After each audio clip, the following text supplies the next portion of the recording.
The book that I'll be talking about today is Indignation by Philip Roth.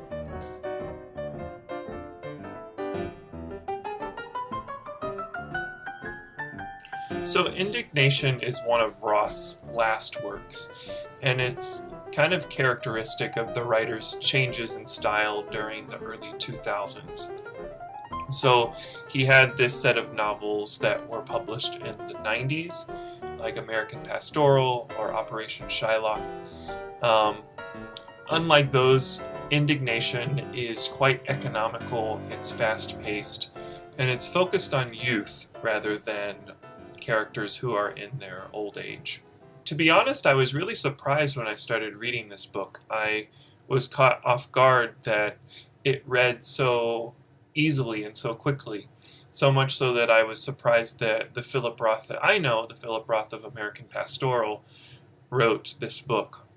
However, there are a bunch of themes in there that are common to Roth's entire oeuvre. But unlike those books from the 90s or like the Zuckerman series, the writing is not as much consumed by layers of depth. And rather, the story, I think, reads more like an ultra-realistic fable in a way. And the moral of the story comes at the very end. Basically, one's most banal, incidental, even comical choices achieve the most disproportionate results. The story which gets us to that moral is the story of this character, Marcus Messner, and he is the son of a Jewish butcher, and he grew up kind of helping his father and his mother at the butcher shop. And he goes off to college, and his father starts to become very worried about what's going to happen to his son. His father gets very concerned about his son's health and his well-being. And Marcus decides to move as far away as possible as he can just to get away from that sort of overbearing parent relationship. While he's at college, he meets a young girl and they go out on a date.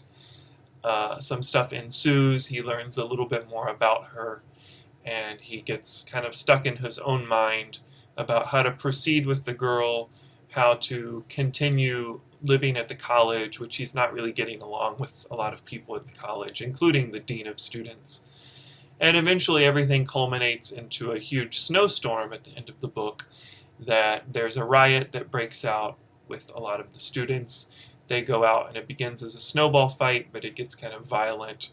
They end up raiding the dorms of some of the female dorms. And I'll kind of leave it at that. I think that Marcus's characterization in the book, it kind of wandered for me. I wasn't quite sure what to make of him. At first, he seems like a very dedicated son who is very loving towards his parents and helps them in a lot of different ways. But then a few pages later, he's getting into fights with his college roommates. One of his roommates ends up punching him in the face. And he is quite a wisecrack with the dean of students and gets into yelling matches with the dean of students.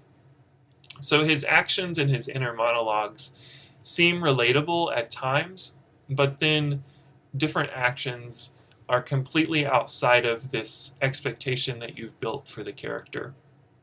So that kind of caught me off guard. I wasn't sure what to make of that at first.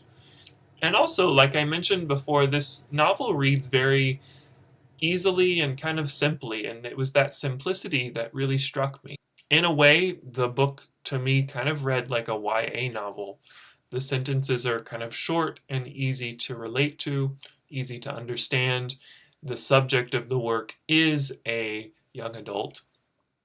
And in general, it's kind of a coming-of-age story about a guy who's away from home for the first time. I will say that in all of Roth, there are mature themes, but in Indignation, these themes like sex or kind of violent metaphors, they seem somewhat tame compared to, like I said, Roth's early works, especially the Zuckerman series. But it's this kind of simplistic style that's apparent throughout the first 200 pages that made me also caught off guard by the ending of the book, because something happens and it becomes extremely dark, and you realize something about the character, and it just seems like a complete U-turn almost from what was building in the first part of the book. It was very much recreational reading for me until these last about 30 pages, and I kind of felt like Roth just wanted a way to kind of slap his trademark onto the end of making the characters end in misfortune. So the book kind of switched too suddenly and abruptly for me. If misfortune falls on a specific character, I think that there should be a purpose for that misfortune and not just something that the writer is wanting to put the character through just for no reason or just for fun. And that's kind of what I got from Indignation. And that's kind of what I got from the end of Indignation. With that being said, I really did enjoy Indignation. It was a very quick read. I read it in just a day, which is not common at all in the past books that I've read of Philip Roth. I found it to be very accessible. It had a great agency of plot, which is why I kept reading. And I also felt that it captured and communicated so well this certain moment in American history as seen through the eyes of this Jewish teenager. And the entire story is told amidst the backdrop of the Korean War. In fact, Marcus Messner strives for academic excellence so that he will not be drafted into the Korean War.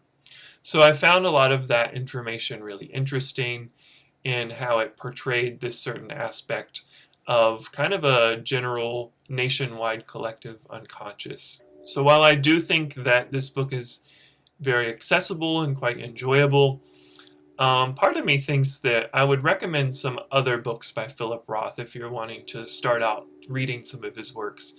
I really think that sinking your teeth into some of the larger or more magnum opus types of works would be of benefit, even if they are considerably harder than Indignation. But if you do read this book, I do think that you will very much enjoy it.